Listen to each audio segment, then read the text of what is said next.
We're live. All right, welcome to A Free Solution. I'm Kevin Wilson yesterday, joined by Tim the Freedom Variant O'Connor and Here. Rich Purtell today. The Hey, man, the Rich. myth, the legend, Rich Purtell.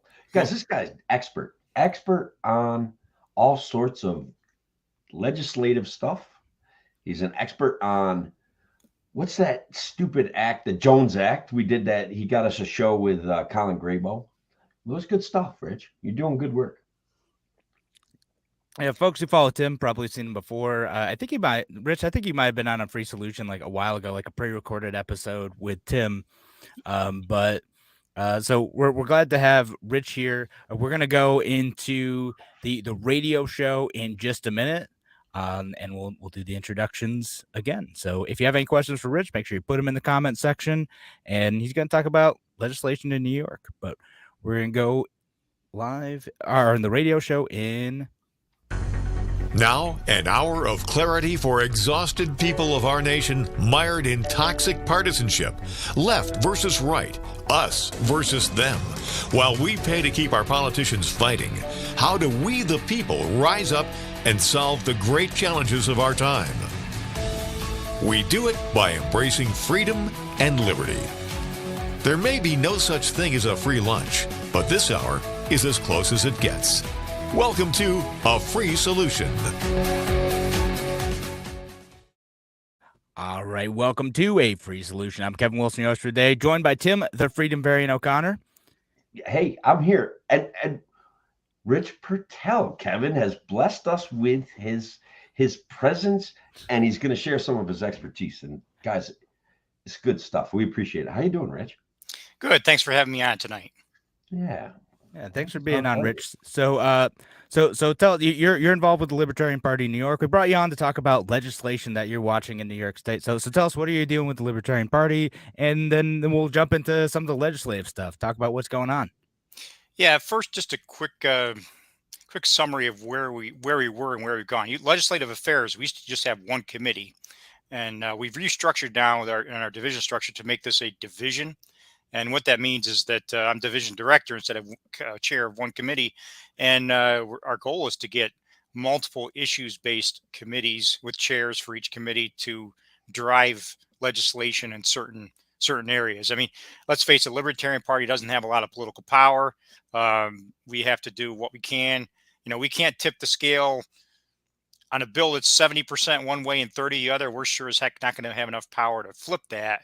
If it's 55-45, if we work really hard, maybe we can flip it. If it's 52-48, yeah, we got a lot better chance of flipping something like that. If it's 52-48 the wrong way, maybe we can turn it around, So but the hope with division, being a division and having separate committees is that we can, get a little more accomplished with more people in different areas of expertise.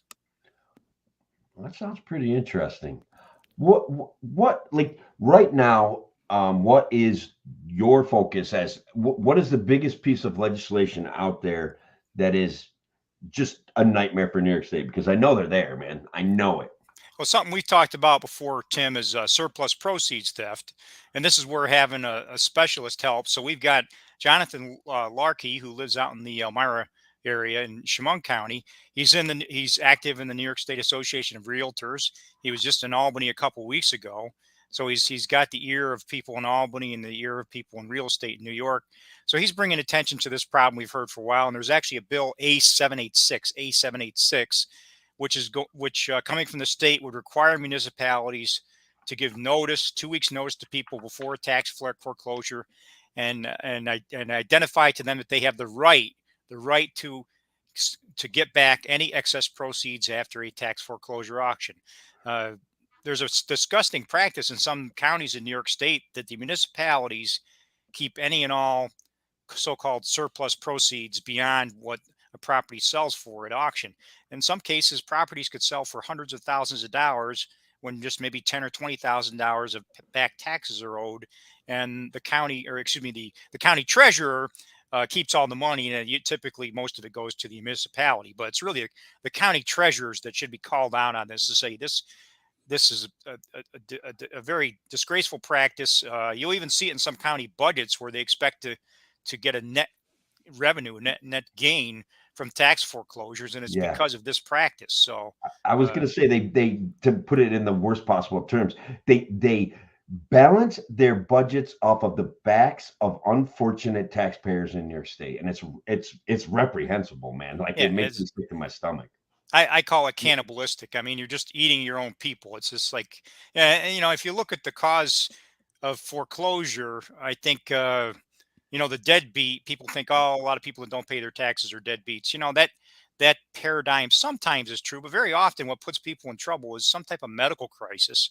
They're sick. They got buried in bills, and they're sick, so they're probably not in a good state of mind to be able to pay all those bills, and the tax bill is just one more. And then the government's required to go through all these flaming hoots of procedures and timings and so on, and the people can get buried in the paperwork and end up in default. And yeah, it's just oftentimes it's just through no fault of their own. They're dragged down, and we don't need to beat on them no more with a club. They're already down and out.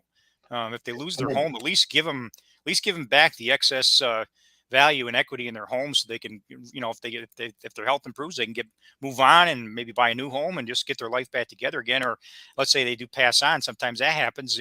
At least their heirs can obtain that equity rather than the government taking it. Yeah, and actually, I want to relate this back to Rochester quick, because this happened in my neighborhood, right? There's a tax foreclosure. The guy owed like $33,000, but the homes in my neighborhood now are going for well over that, right? They're especially like a year or so ago, they were going for $120,000, and this guy was so distraught that his home was being sold in a tax auction that he decided to kill himself in a rather dramatic fashion. He blew up his house, which caused damage to the neighbor's house and everything too. And he didn't like realize that there could or ought to be any like proceeds from that auction that would go to him that would help him at least be able to rebuild his life too. It's so in a situation like that too, where either the county's going to take it or the person doesn't understand what rights they have in that situation, like it ended up like a really awful situation. And this person had just gone through like a series of crises that made money a major issue in his life and didn't unfortunately see any other way out. So this is something that happened again right down the road from me. And yeah, so this is an important bill. And if counties are just taking the proceeds of this, they're taking away people's home, the property that they may have already poured in hundreds of thousands of dollars into. It ain't right. Yeah, it's just not right. Yep. Yeah. Let me ask you a question. If you don't mind, Rich. So one of the things I'm confused about, where I'm hearing like it kind of sounds like you're saying people may be entitled to the excess proceeds on a tax sale. They just have to go after it, or what's the situation there? Do you know if it's strictly legislated already, or do we need to work on that too? Yeah, I think baby steps. I think that it should be automatic, right? If you have surplus equity, why do you have to file to get your own money back? But this is a baby step legislation to say you get notice, you have a right to pursue it. The 14 days notice, so at least make people more aware of it. But yeah, it ought to be automatic. If you have excess equity after the sale, the tax foreclosure sale of the home, why should I have to file to get my own money? I mean, it should come back to the person. I mean, like I say, they're already in a stressful situation. Why bury them in a paperwork requirement? Give them their doggone money back and let them get on with their life. But at least this legislation makes it more obvious. And I think in past, Tim, we've talked about this down in Long Island. I've heard cases where it seems very aggressive. What they're doing is they're going after homeowners who have fully paid off their mortgage, which means there's no bank in the mix to argue on their behalf, because if the bank still has interest in a property, they're going to want to make sure they're not screwed over. So they have, full-time attorneys, but apparently in Long Island, some of the areas down there, they go after people that have paid off their mortgage and are more vulnerable. Again, maybe sick, maybe don't have a job. They're targeting people that look like they could be stolen from, in tax foreclosure. Rich, let's be sympathetic to the government. The government needs to balance its budgets, and they need to do so aggressively. Like, people don't really matter. It's for the good of the community, right? Like, that the government gets this money and puts it in its coffers. Not only that, but if someone has unpopular political views, the government should be able to financially ruin their lives and take their property. Right, Robert Forrest? Our friend Robert You're right on Forrest. cue. Unpopular political views. You must have saw his name and jumped on that slogan, huh? Yeah. Absolutely. It's corrupt, guys. Yeah. Technically it's legal, but it's corrupt. And so Rich is a guy that's actually being proactive and trying to fix this stuff. I appreciate that effort. So that's number one, excess proceed test. You got number two for us? What else? Yeah, so chair of the energy committee is Jim Dayton, who lives in the Rochester area. And one silly thing we're hearing about in New York is this pursuit of banning natural gas for new construction. And it's a big can of worms. We don't have a specific bill right now, but just we're trying to argue about the concept. And I think give credit to Brenda Hansen of Cattaraugus County for the constitutional county movement. She's assistant director to PMA or something like that. She puts out lots of email lists. I recommend people sign up for her email list. She's always got very good, thoughtful commentary. But her pushback is to say, look, this is going to be a paper tiger law if local code enforcement officials don't enforce it. So what we should be arguing for now is to get these code enforcement officials to speak up and say, look, it's not practical in my community to ban natural gas for new construction. We don't have the substations, the wire, the transformers, the street buried wiring to convert upstate New York, a cold climate, even using high efficiency heat pumps. You're talking a lot more electric demand, to heat when it's 10 below zero. If all these housing developments now have to be built with the electricity instead of gas. And it's funny, I said I had a funeral tomorrow for my aunt. I had a cousin who stopped here who lives in Ohio, and he was a home builder, just retired recently. And we were chatting about it. These housing developments take 5-10 years to build out, and they start 100 unit development. They might build 5 or 10 units a year. How are you going to do that? They're already planned for gas, and they've got gas mains laid in the ground and prepared. They don't have enough ampacity to cover it all with power. How do you change that midstream to go from 10 units are now gas, and now the next 90 are going to be electric? You're imposing a huge cost on them if they got to shift gears all of a sudden. Let alone the shortage we're going to see in transformers and substations and transmission lines, and someone's going to have to pay for all that. So So I think they would respond, but what about the cost imposed on all of us by global warming? Isn't it like time that we tackled this issue now? Shouldn't we tackle the use of natural gas and convert to more cleaner and more efficient sources of energy that in theory could be powering our grids? Yeah, and we should. I have 10 kilowatts of solar panels on my own roof, so I'm taking action myself. I think people should take individual action, but I don't think we should paint ourselves in a corner too with some of these ideas, some of these regulations. Being that I'm active in the solar industry, I'm still skeptical of our approach to handling global warming. I do think solar energy is interesting and effective. So I don't know. I just wanted to say no to what you were asking. Like, should we plan for global warming?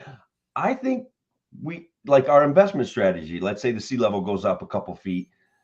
There's some very attractive land that if like the beachfront moves back a little bit, we can make a lot of money. That's all I'm saying. Tim's like, I'm buying the property like 3 miles from the beach because that's thinking ahead. That's long game. Yeah, I mean, I'm skeptical, but yeah, like why ban anything? Let's have some free market competition. Let's talk about what things are right, what things are just. And look, guys, the government's paid off big oil lots of times. Like they could pay off like progression in the electric industry as well. But like Rich, I'll be honest with you, you spoke to a subject there that I'm very familiar with, and that's shortages of big electrical switches and transformers. They take months and months to come in now for projects that have been planned for years. To rush that even more than it already is going to create huge problems. People are going to be without heat in the winter. Yeah, and specifically, I want to address like this issue, like in Rochester. That I shared I retweeted something a couple weeks ago now, where I shared it for you guys in the private chat if you want to check it out. But it was saying like the town of Penfield, like power supply, which is solar, was off 98.6% of the time, right? And so Tim, like maybe I'm not understanding like what that means, but that doesn't seem good to me. that like especially in the middle of winter, if we're transitioning to a system that's going to be more reliant on that. And that's specifically what the city of Rochester is trying to do. They're trying to get everyone, you have to opt out of having all of your power coming from solar in Rochester, which if you didn't opt out, your power bill went way up instead of just way up a little bit. But we're having problems. We're seeing some of the problems with this in Monarch County again. And I don't think like any three of us are against solar power generally. It's just having a mix of power and understanding the environment that we live in and the like the unique situation of living in a cloudy area with variable weather and high demands requires having a different mix of power sources than just For solar. sure. So And look, heat is an incredibly, like, to generate heat from electric is incredibly electric intensive. You have to use a lot of electric to generate heat. It does great with lights and everything like that, but there's a reality here that we have to face. Like, electric buses are scary in upstate New York, right? Like, you're sending your kids on a bus that's electric. There's a chance it's going to fail on really cold days, like a much greater chance than a diesel bus. Yep. Another thing on the radar is, and I just heard about this issue just a few weeks ago, is the right of first refusal. And that's where utilities have the right to reject competitive options for building of transmission lines. So Texas has been doing this because Texas is trying to maintain independence. That's their excuse. But in New York, I think it's because the utilities and probably more importantly, their union employees have a lot of political leverage. So they're adopting right of first refusal legislation so that the utilities can veto national, international transmission installation companies that have the expertise to build these, behemoth towers and transmission lines. So they're limiting competition. It's basically another form of corporate welfare. So if we have a shortage of transmission lines, is it smart now to say, oh, okay, Mr. Utility, you can veto all these competing options from foreign companies, that have expertise in that area, or companies elsewhere in the United States that have expertise, in order to give favoritism to New York utilities and unions. So that's on the radar, and another, that's probably even more of a threat, an immediate threat, than the natural gas prohibition. I mean, it's already been acted upon by the Public Service Commission and the independent system operator. I mean, if I was selling access to those rules and regulations, then yes, I would benefit from that as a politician. But that's the only person that's going to benefit from that situation is getting my campaign coffers filled by offering that right of refusal. Yeah, and I'm gonna have to do a bit more research on that. There's kind of it's a left wing movement in Rochester, but there's we have essentially a monopoly on the utilities in the Rochester area, unless you live in Fairport, which is a public utility. But you have Rochester Gas and Electric, right? Like pretty much the whole area. That is what it is. There's a push by a left wing group that wants to make it a public utility instead. And I'm curious how like that sort of legislative push is going to like impact like those sort of things. And I have mixed feelings about it because at one part, like I don't really want a public utility. I don't think they're going to manage it any better.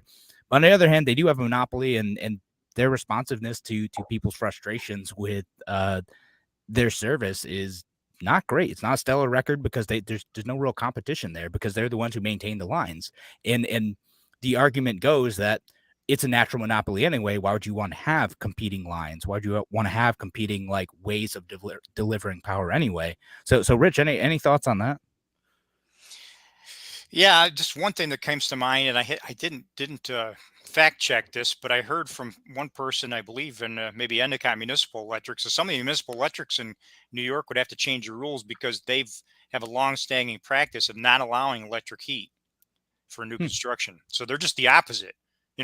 Because they're limited in what they can do and their resources, they've had a practice of saying, if you build a house, you cannot use electric heat. Not that you cannot use gas, but you cannot use electric. So you're asking for them to do a 180 and prohibit the gas instead of the electric. So, and I haven't fact checked this, but I heard this, apparently some of the municipal power companies in New York prohibit electric heat. But it kind of makes sense. I mean, if they have limited resources and wire and talent, then why would they want houses to be built with electric heat? They're gonna eat up a lot more power, and than the local municipality, which doesn't have the gigantic resources of a NYSEG or an RG&E.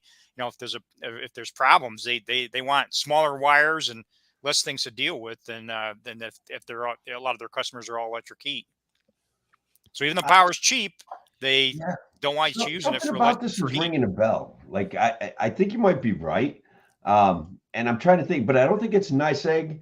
But I do think it's well, it doesn't matter which one it is, but I do think that there are prescriptions in certain areas against heating with electric, and that they're going to have to change their rules. But how do they change their rules if they're saying you can't have electric because the grid that we're offering is already maxed out? How do they change their rules? Like, where are they going to get more power without nuclear power plants? I don't know that it's realistic. Well, 35 years ago, when NYSEG was doing off-peak electric storage, promoting that with rebates, and other utilities were promoting that in New York State, I constantly heard NYSEG preaching, the NYSEG sales reps preaching that we're a winter picking utility, we're a winter picking utility, we're a winter picking utility. You hear that from the upstate utilities. So they're already winter peaking. You're going to put more load on in the winter, so they're going to peak even more in the winter and need even more infrastructure to cover their winter load. That's why this thing with downstate summer peaking. So the penalty to them to shift to electric heating really isn't that significant, because you don't have to upsize all their wires and substations and transmission lines to cover heat in winter, because they're already sized for air conditioning of commercial buildings in the summer. So they're not going to feel the pain and suffering that we're going to feel upstate. Gotcha. All right. Well, we have to head the break now, though. So Rich, thank you so much for joining us today. We're going to head the break here on WYSL. We'll be back on A Free Solution in just a few minutes. Talk to you soon. All right. And we're out. Went over like 30 seconds. We'll be all right. Okay. Thanks so much, guys. I'm going to head out. I got to keep joining us, packing. Rich. So, we're going to talk about another bill, like Kevin, that affects Kevin directly, and independent contractors. If you want to hang out for a bit. I better get up and help pack. So you got to pack. Right. Hey, well, thanks so Rich, much. So glad you could be here. Thanks for having me on. Have a good evening. Yeah, take care. Thanks, Rich. Bye. All right. And so for those of you who are watching us online, thank you for joining us on this unusual Thursday evening recording. So what we're doing is we're the producer at WYSL is going to be out next week, so I need to give him a show by tomorrow for next week's show. So doing this one a little bit early. That's why we're doing this. That doesn't mean we're not going to do a show next week, Kevin, does it? Well, we'll see. People want we don't. Yeah, we don't have to do a show for the radio, but we could do a show just because we want to do a show. And then I could swear more. You could. At least I wouldn't have to edit those out. Gotta edit all those shows. But you want to talk about this comment quick, Brian? Is we need more electric co-ops? It's interesting, right? Because NYSEG makes rules about solar energy. Like, they won't buy back solar energy. Let's say you efficiently install a solar generation operation on your property. NYSEG, without pre-approval and prior planning, they don't let your meter spin backwards, and they don't let you right. You got to apply for it in a lot of places, right? Right. NYSEG's one of them. But interestingly enough, co-ops will, even though maybe they don't pay a good market rate, will in fact buy your excess power and will allow your power to be returned to the grid in a way that benefits you. So on some level, it would be a good idea to have more electric co-ops. Yeah, listen, I got mixed up. Like the people who have, at least last I spoke with folks who have like Fairport Electric, they're pretty happy with it. It's one of those things where like normally I would be like, of course I don't want the government involved in any way with like this thing, but effectively when the private companies are running it, they have a monopoly. They're given all this state protection anyway. Oh, they are. So like in like Rochester specifically, like, okay, RG&E is part of a big international conglomerate, like just a small piece of that. Maybe you get some like efficiencies by like being able to source talent when there's issues from like their entire network. But also like they're sending a bunch of money, out internationally too. Like, okay, like, is that great? Like, would Rochester do better? Would it look out for the interests of the city better? Would it be less expensive? Maybe. Or it could be a total boondoggle. I don't totally trust the city of Rochester government to like be effective all the time. Like, county government, mixed record. Like the water's really clean, but it was like kind of infamously corrupt for a bit. Yeah, that is, my feelings on the government running anything, but Yeah, whatever. until we can get until I can get my small modular reactor in my backyard, we're gonna have to deal with this. Kevin, John's got it. We need more nuclear. There, I fixed it. Yeah, look, I've got to tell you, out of an abundance of curiosity, I actually kind of did some research about building small nuclear reactors and making electric with them. And now you're on a list. Well, I may be on a list, but it's also it's feasible. Like you could go to YouTube, man, and build a nuclear reactor, like a small one, that may not generate massive amounts of power, but the possibility exists for a homegrown. You don't need massive amounts of power. You need to power your house.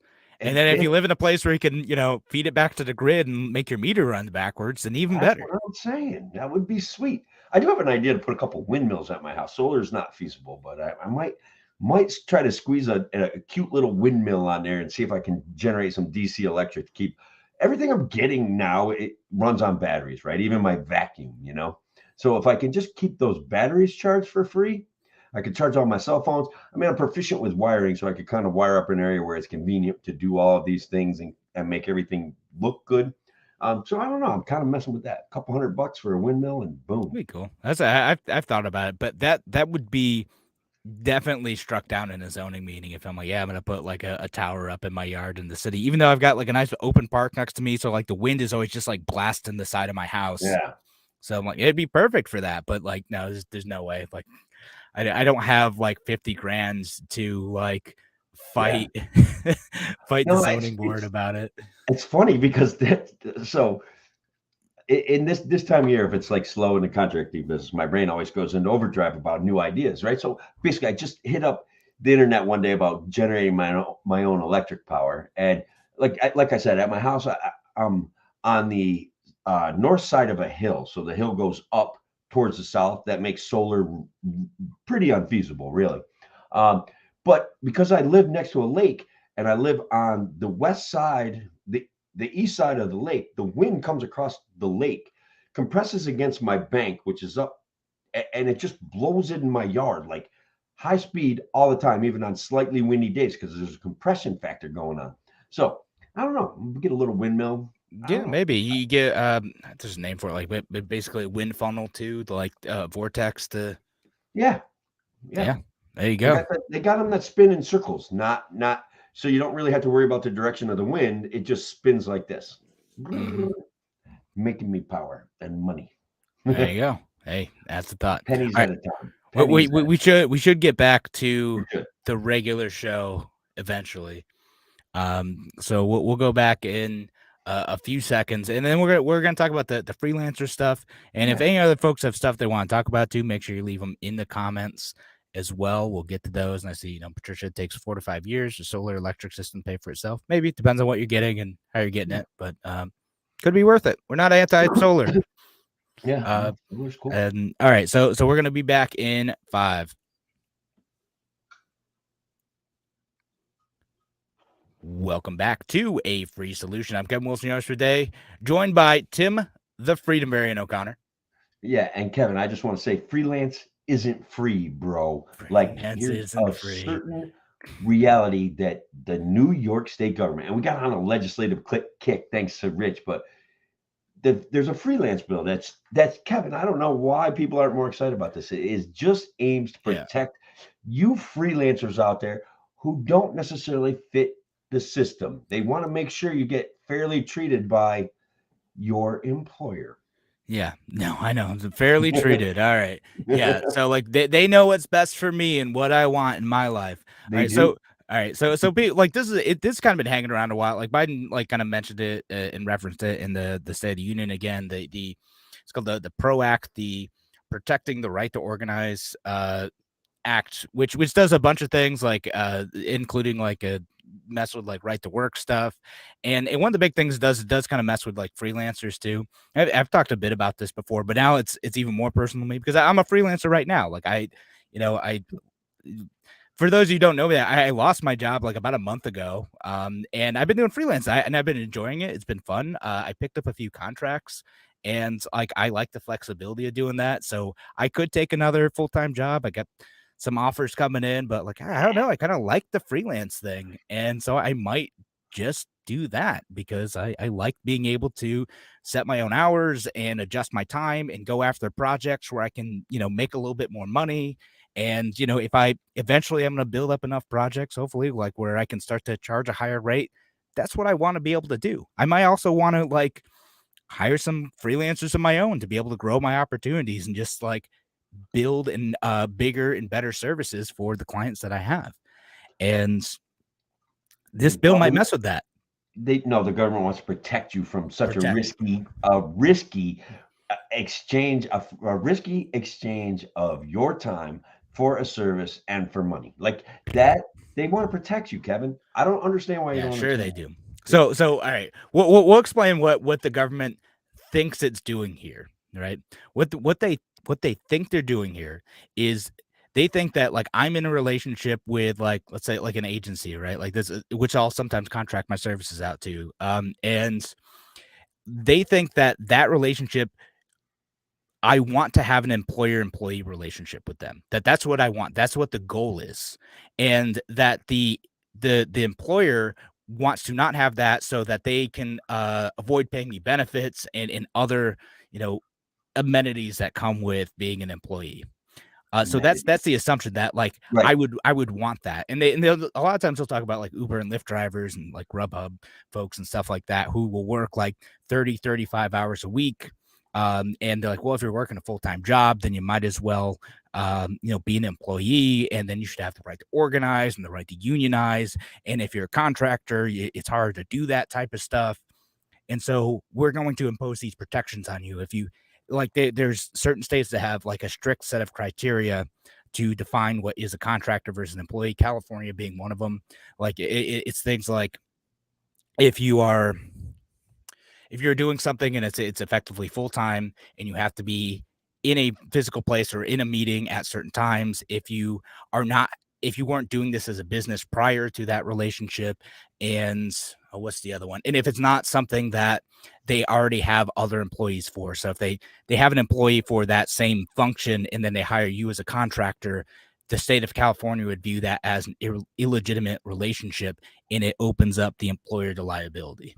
New York has similar regulations, Kevin, just so you know. As you probably know, I was an independent contractor for decades, okay? And what I found was there were other guys out there, other businessmen that would hire kids, pay them cash, and tell them that they were independent contractors, make them buy a liability policy, right? And then those kids would invariably not pay their Social Security tax, right? They would invariably not pay that. And eventually the government would catch up with that kid. That kid would then say, I think I was an employee, so I don't know what you're talking about. Or the kid would be on the hook for multiple thousands of dollars. So there is an argument like that there is a certain level of dishonesty in certain businesses that where young people get taken advantage of. But in your case, that's completely not the situation. And frankly, no, 100%. And I'm not denying that doesn't happen, that there aren't relationships where like it's either unclear or unknown, or like really they should just they're treating this person like an employee and having expectations like an employee. And like I said, with young people who like they don't realize that they need to like set aside a portion of their money to pay taxes with it, and again, I've been in this situation a couple of times now, I know, but like it's always you gotta take out a chunk of your income for that, and then you gotta write a check quarterly to the IRS, which I think you and I were talking after last week's show, and we're like, man, if everyone had to do that, if everyone had to write that check once a quarter, a lot of folks feel differently about taxes. But but for most people who are just employed, it's getting taken out in payroll taxes. Like you see some of the stuff getting taken out. That's not the full thing. If you're self-employed, it's a whole different tax that you got to pay. And so you have to set that stuff aside. Yeah, you have to plan this out, and then taxes become very real to you, right? Oh Like yeah. you're as a contractor, an independent contractor, if you don't pay your taxes, you literally like they will say they will threaten to take your everything. They'll be like, "We're going to seize your account." I ran into an experience where I was filing payroll taxes under the wrong ID number for actually for about 2 years, right? So all of a sudden the IRS starts sending me these letters like you haven't been paying your payroll taxes, and I'm like, I look, it gets taken out automatically. I don't know what you're talking about. They sent me letters. They're like going to take my car. They're going to take my house. They're going to seize all my assets. They're going to start proceedings next week if I didn't get this straightened out. It's absolutely terrifying. So, anyways, Yeah. it all worked out, but taxes become very real. Like the way piecemeal they get taken out of people's taxes, people just say, "All right, I made $500 this week. That's it." It's not when you have to pay those bills out of your pocket. We would all have a better grasp of taxation. Yeah. No, when you're writing the check, yeah, I might be in favor of that. I might be in favor of like we shouldn't be withholding the taxes in the paycheck. You gotta write that check. You know you can mail it in or you can pay it online, but you gotta pay that. And then Everybody would be like, "And the Fed, and the IRS." They would just be yeah, awesome. The Libertarian Party would win elections nationally, Kevin. that's right. Period. That's how we win. We get that bill passed. So uh, Rich, if you're listening, work on that. No. Yeah. Just get everyone together. Like I know it's a federal thing, but like get everyone together. Let's work on that one. Um, Yeah. So that for a kid to get off the hook, all he had it out of these taxes, right? All he's got to do is say, he told me to be at a certain place at a certain time. And then that opens up the whole can of worms. You're saying you you reject all of that. You want the flexibility. You're not at any place at a certain time. That to me is a better way of life. I was basically an independent contractor for the first, I don't know, 40, 50% of my career as a contractor. So I get it, but I wonder if everybody does. And I certainly want people to be able to live no. a little bit freer of a life, make their own hours, and do what they want, right? Yeah, and look, it's not for everybody, and I don't even know if I'm gonna stick with it like for that long or forever. I might, a good job offer might come along, I might take it. I don't know, right? But like, it's nice if I want to wake up a little bit later or go meet someone out for breakfast, and then like after this, if I wanted to go like work on some of the stuff I needed to get done per my contract, I could do that. Like I can work whatever hour that I want to work.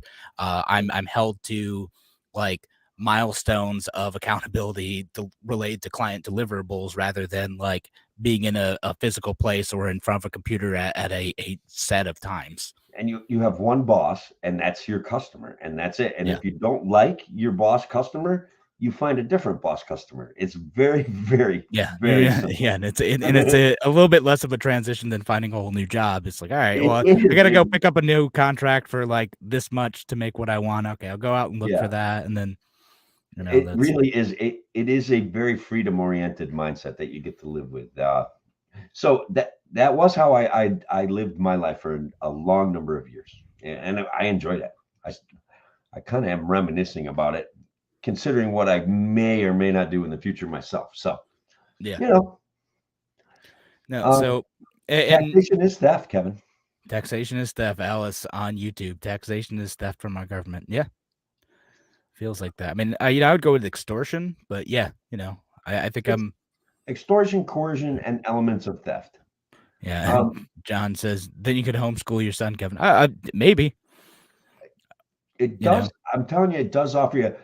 You can coach a kid's sport, right? You can Yeah. maybe join a golf league, right? Whereas a job may demand that you aren't able to participate in those things, right? If kids need to be coached at 4 o'clock and your job says you've got to work till 5, Right. You're not coaching any kids ever, so It's just it's not an option. So like there's some flexibility in it. There's risk too, but that's kind of the state of freedom too, right? Like there's flexibility, there's opportunity, and there's also risk. Like it could blow up my face. I could stink at this.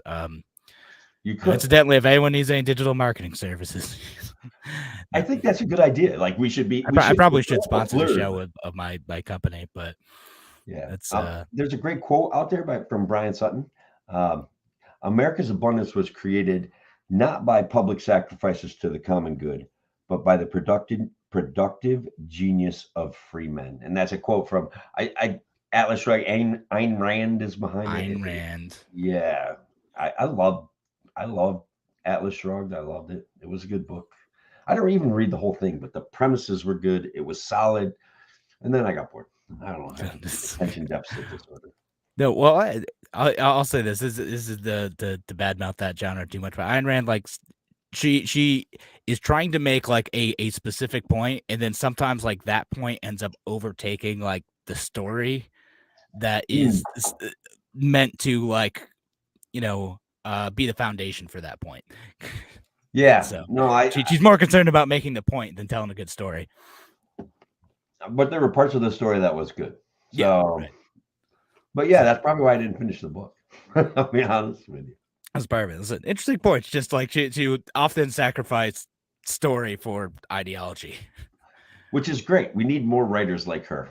But yeah, usually you get that on the left, right? Like, you know, you see that in a lot of TV shows nowadays where it's like, I don't really have a problem with the point you're making. It's more that like you forgot about telling the story. And that's and you keep hitting me in the face with the point you're making, like over and over and over again. It's like, could we just get back to the story? Like there was something interesting. That's why I'm watching this. And now you're just saying social justice this, social justice that, or whatever your point is. Too on the nose. So yeah, I know we're just like vaguely talking about those, but so we got like minute and a half, 2 minutes left. We should wrap up the point about the freelancer stuff. So follow that bill. It passed in the House a while ago, and I don't know if it'll end up getting through the Senate or not. But it's something I'm watching closely because there's a populist wave even amongst Republicans who want to do things. They say they want to like help workers and be on the side of workers, and they get caught up in the same populist fervor that like the Democrats are caught up in, and it may end up impacting the ability of someone like me to make a living. So yeah. And just so you know, there's also a specific bill literally called Freelance Isn't Free without the bro part in New York State.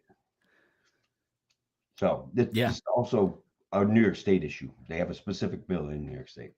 So, yeah, and you know, and then there's other interesting stuff that's going on in the other direction too. Like folks who are trying to make it easier to make benefits portable. Like Utah's working on something like that. There's some federal legislation to work on that, and that stuff would be helpful too, right? Like if you're like, I get health insurance through my wife, but like other folks, like that ends up being the big challenge to being a freelancer, is that most health insurance is tied to employers nowadays, and it's hard to like take that plan that you like and keep it.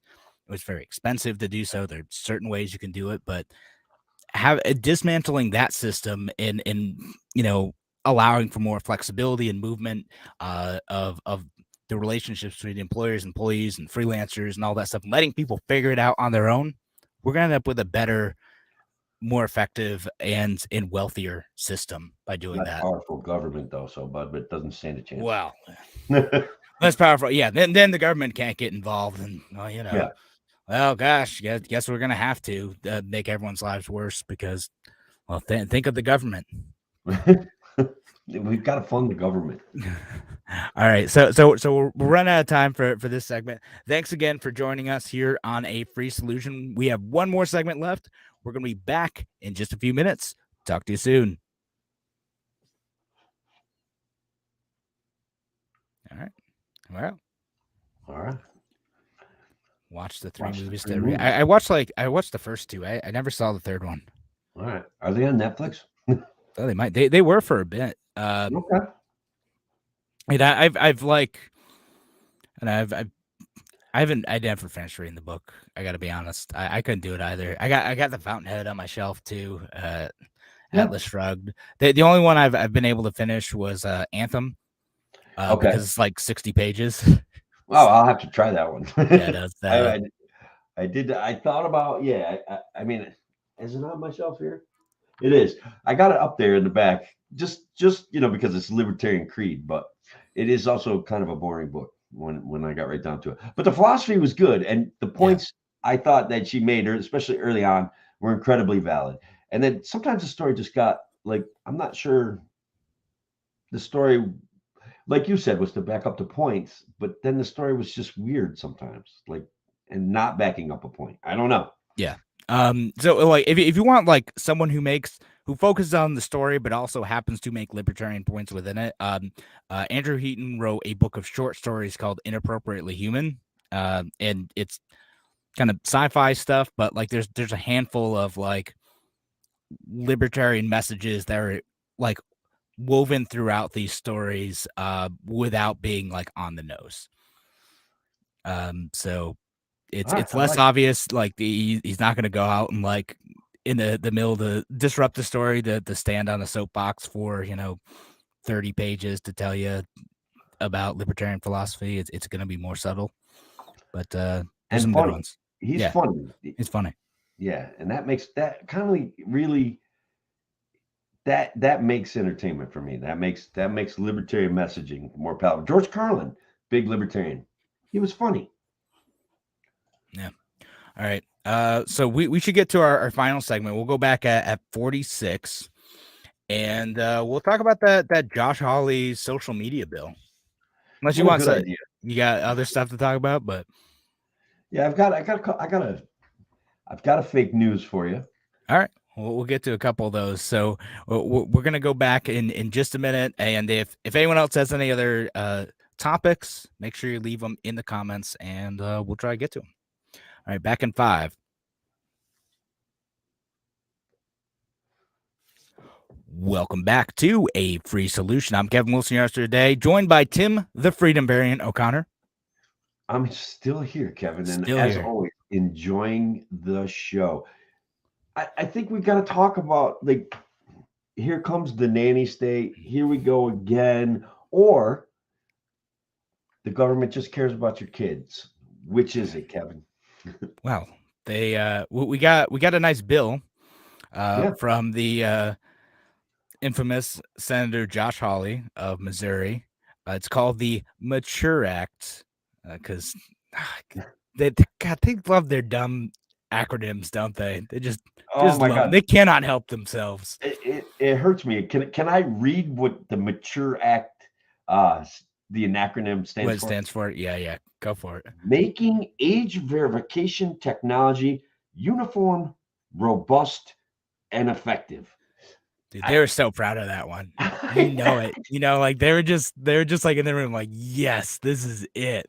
I could just see him high-fiving his buds when they came up with that. His team that crafted this legislation, and they're high-fiving each other. The Mature Act, and so the premise of the bill is that if you're under 16, you get to stay the heck right off of social media. Period. Yeah, no, you're not able to be on social media. Not just like something like you as parents can determine whether or not you want your kids on social media or how much, or like put limits on their interaction on social media. No. The government's going to come in and just say, nope, you are not allowed to be on social media if you're under 16. Full stop. And here's the thing. Here's what this is going to require, because you need to now show proof that you're old enough for social media. In order to show proof, you need to go get a government ID and upload that to social media sites. Now, effectively, there's no more anonymity in creating a social media account, because every single account, however they choose to define social media, needs to be tied to an ID that is acceptable under this law.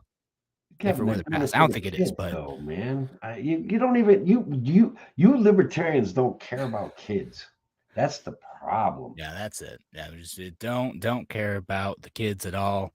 But I do care about online privacy and having to upload my ID for every single platform. Now, listen, I mentioned I do digital marketing. I sell Facebook ads for politicians, which means I have to upload my ID to Facebook. They upload my ID and they take my picture and they do a whole thing, mail something to my house. I've had to do that, but that's because I wanted to make money off of it. That's fine. But for your average user, you should not have to go through that just to interact with your friends online. Regardless of your age. I have kids, right? I got teenagers. You're going to have a kid that's a teenager. There is a lot of garbage online. Like there's a lot of stuff that I don't want them exposed to. And so I can understand whether the instant thought is, oh my God, thank you, Josh Hawley, for empowering me to stick my nose into my kid's business, right? Isn't that I'm not saying Right. it's right, but can you understand where people would be like, oh, wow.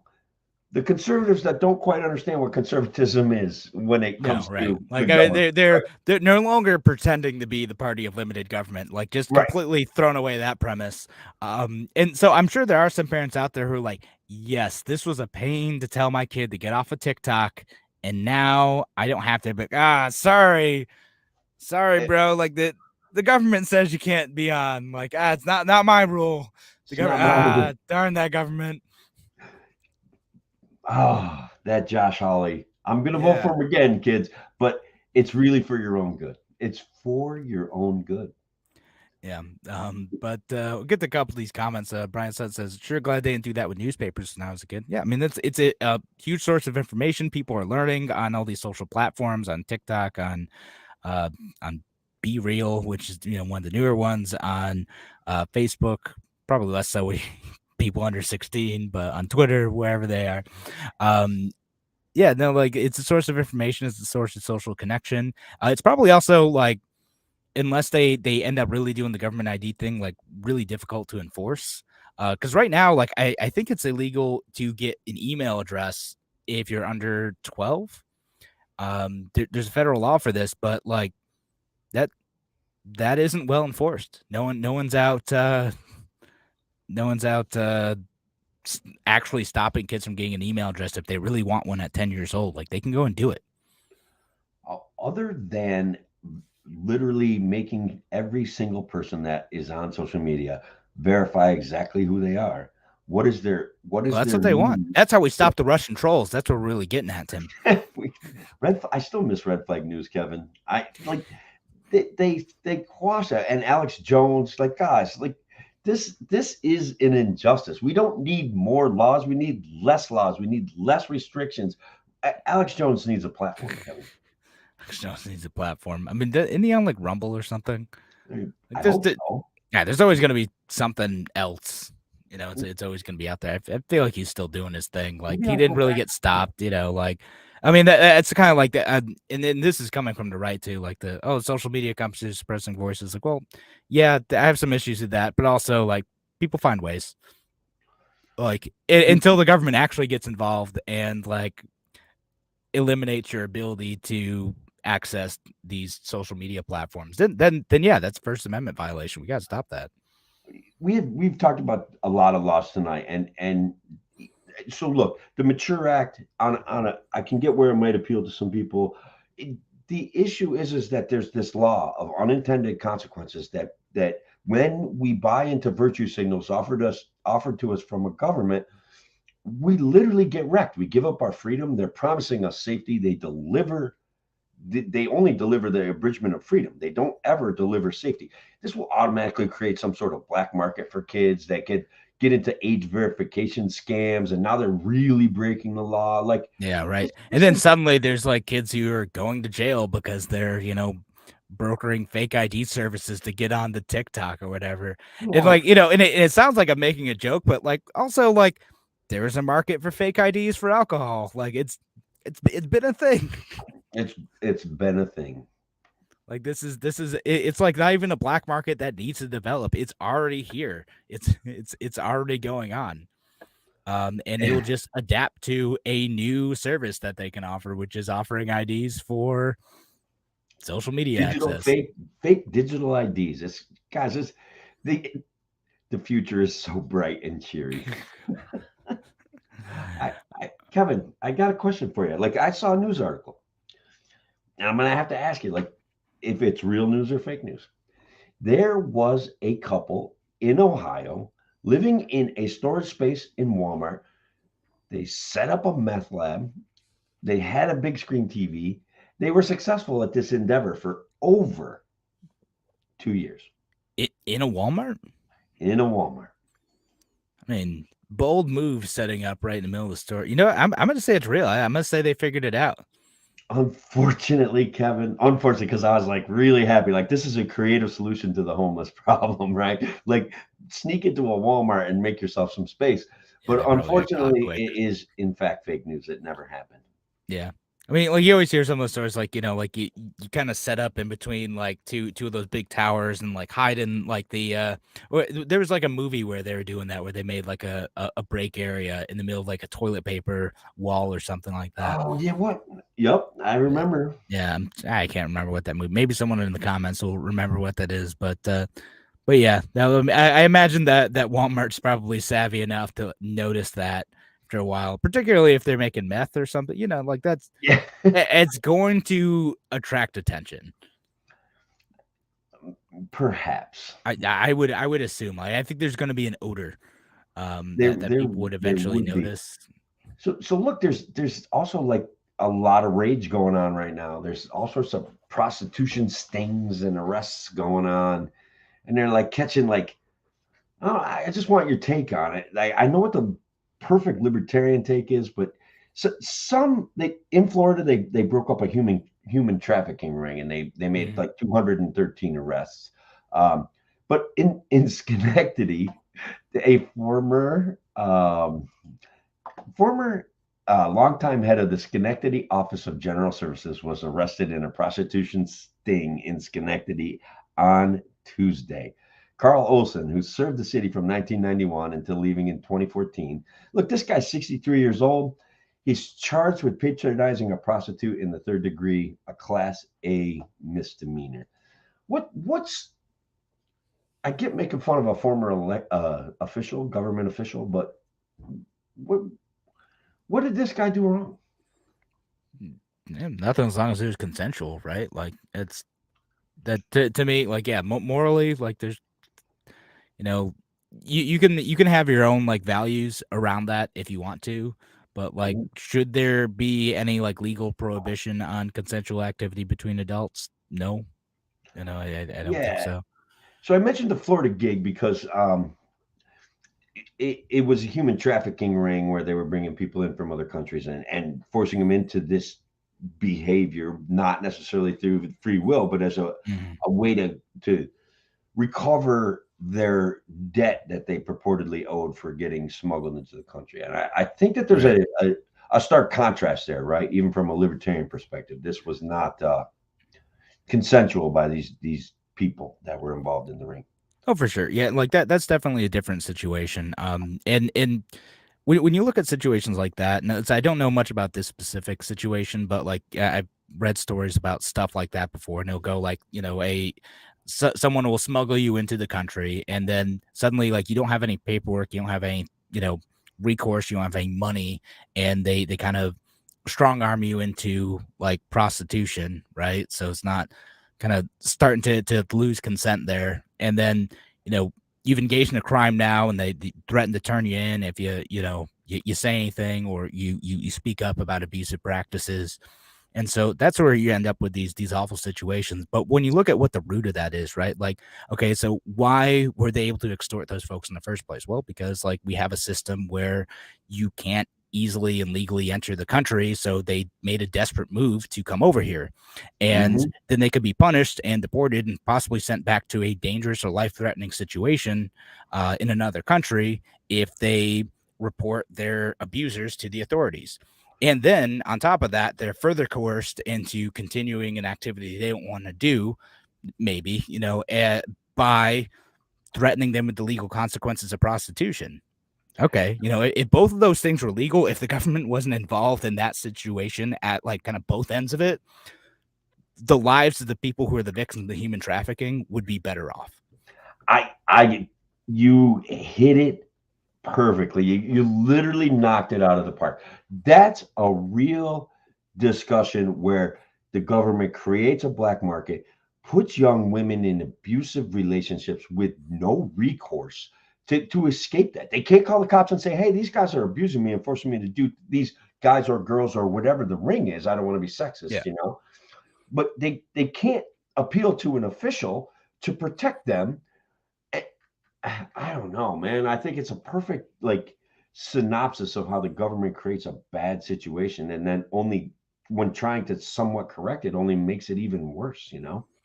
Yeah. And so, like the government coming in to like fix this situation ends up being like, oh, see, look, we broke up this human trafficking ring. But it's kind of typical example of like, well, the government broke your legs, now they're offering a crutch, right? Yeah.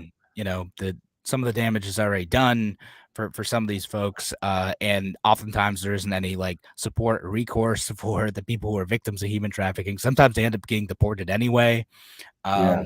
and which is an awful situation. So there's a better way to approach it though, which is just like, hey, like regardless of what your individual moral feelings are on that activity, the government probably shouldn't be using violence in this situation.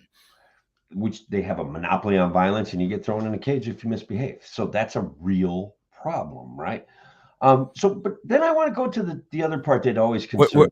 We're gonna have to save it for the post show, Tim, because we have only a minute left. And so WSL listeners are going to love this one, though, about our discussion about prostitution, guys. It's real. I hope you appreciate it. Engage with us because we want to have the conversation. We're more than willing to have the conversation with you guys. We really are. Yeah, so we'll talk about Tim's going to keep talking about this after break. So again, if you're listening to WSL, make sure you look up the podcast, look up a Free Solution anywhere you find podcasts. We also do this online, Free Solution Facebook page, YouTube channel, Kevin Wilson pages, Tim O'Connor pages, all those places where we do these lives, usually on Tuesday night. We're doing this one on a Thursday. But thanks for joining us. If you're listening on WSL, have a wonderful night, folks listening on the radio.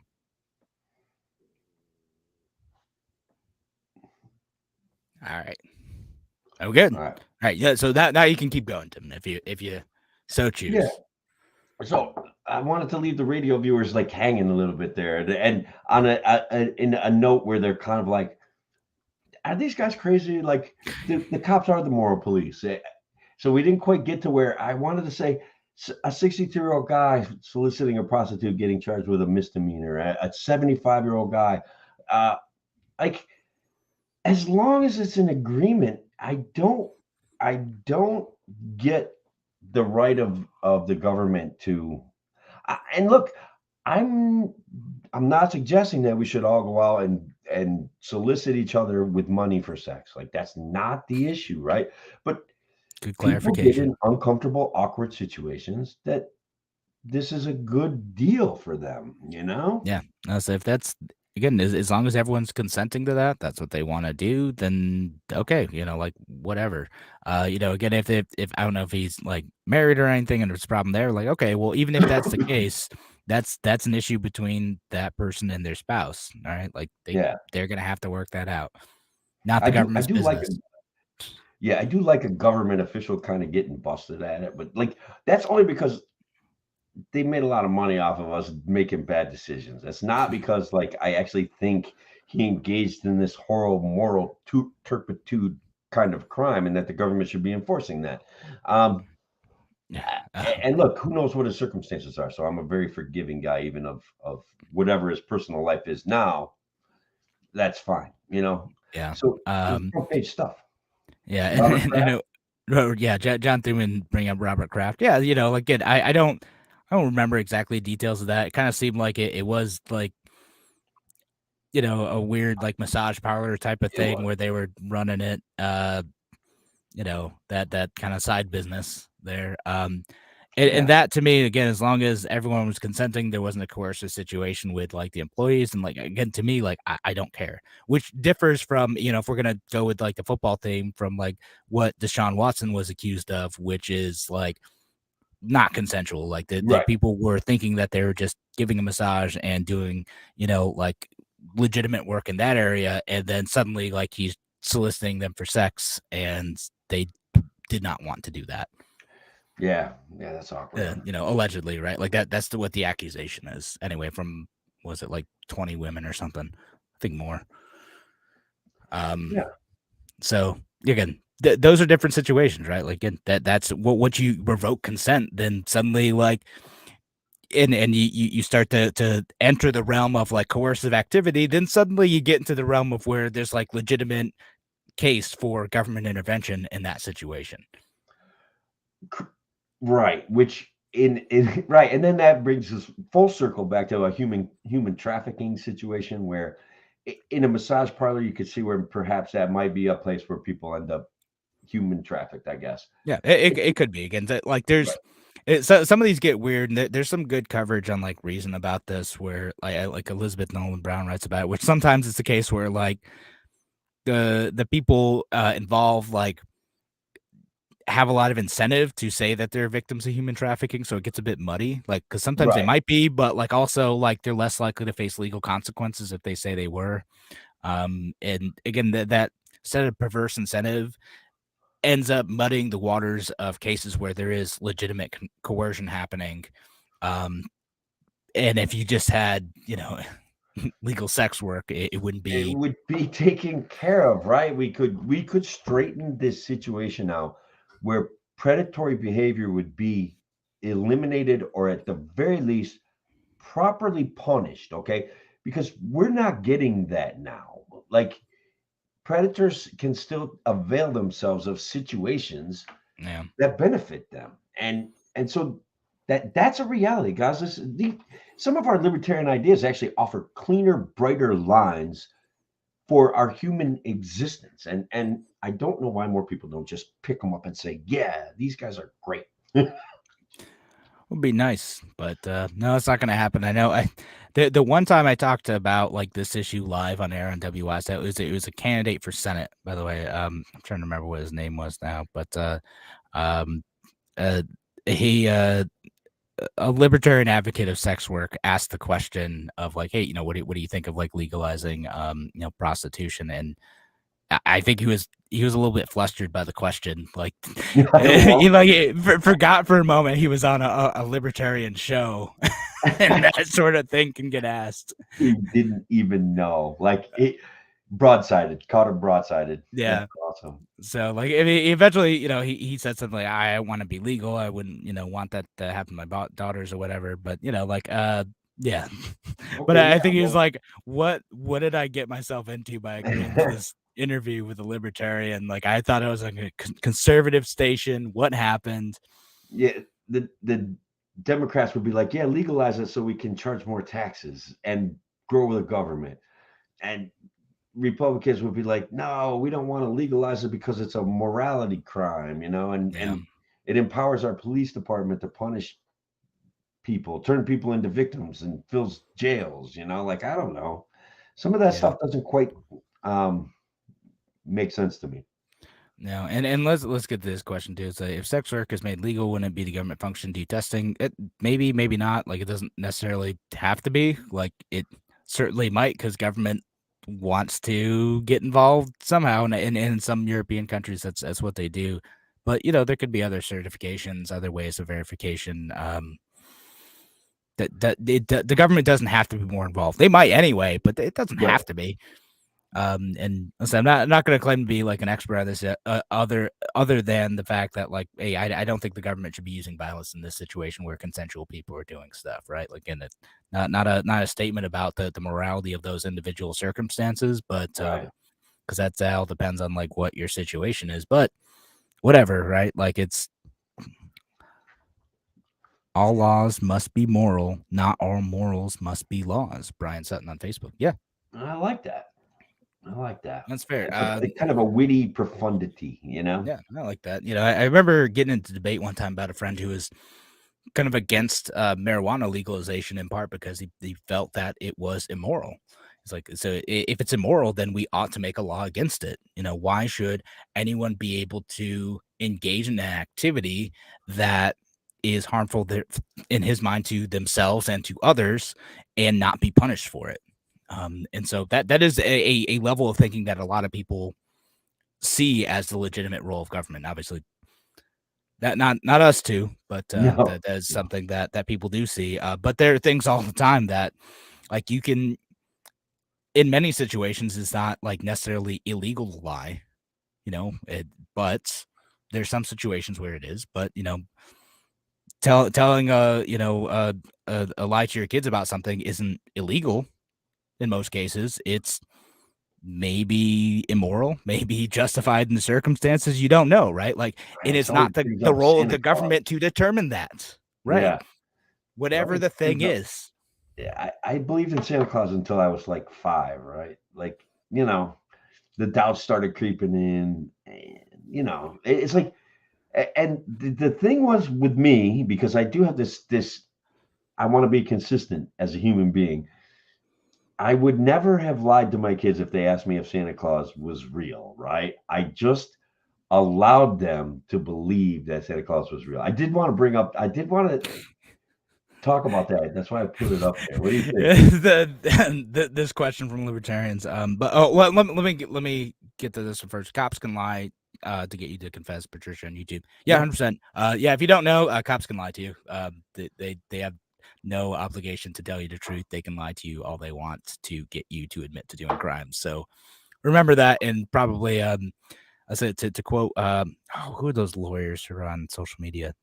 Oh, man, I'm gonna forget their They had name now. the guy from Hill Street Blues or whatever on there. Yeah, with but them, right? they always have like short videos and like, I remember when cops talk to you, shut the fuck up.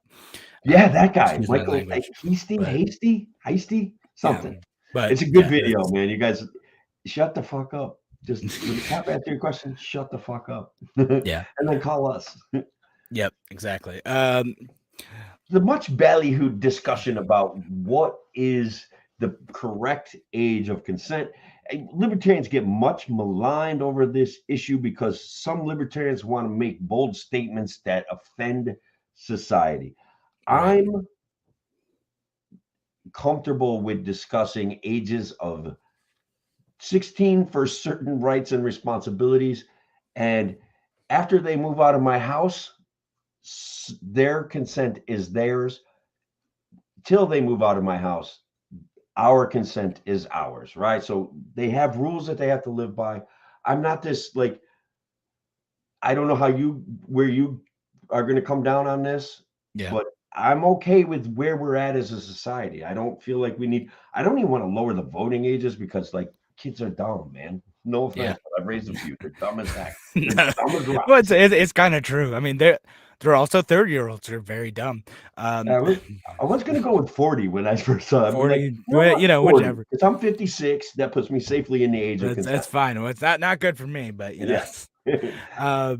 But no, to answer Patricia on YouTube's like question, how old do you need to be to consent according to libertarians? It depends. Some folks are they would give you an uncomfortably low answer or say that like there shouldn't be government involvement here, but I kind of agree with you, Tim. Like it's I'm fine with like the consensus that we have like legally and culturally now of like 17, 18ish. And depending on what you're asking me about what they're consenting to, right? Like, right. I mean, like, because there are some like moneyness with like new laws coming out. Like, well, can a 13-year-old consent to getting a vaccine without parents' permission? Right. Like that's a type of consent. You know, like usually when people imply this with this question, they imply like age of consent for sex. But there are other like things about consent, like when can you sign a contract, when can you get make a medical decision about yourself, other stuff too. Where'd it go? Yeah, I think another one about Tim. But if kids work and pay taxes, why can't they vote? So are they paying all their own bills, or are they? I don't know. You know, like I think we could hash this out. We could argue it. I could be persuaded a little bit here and there.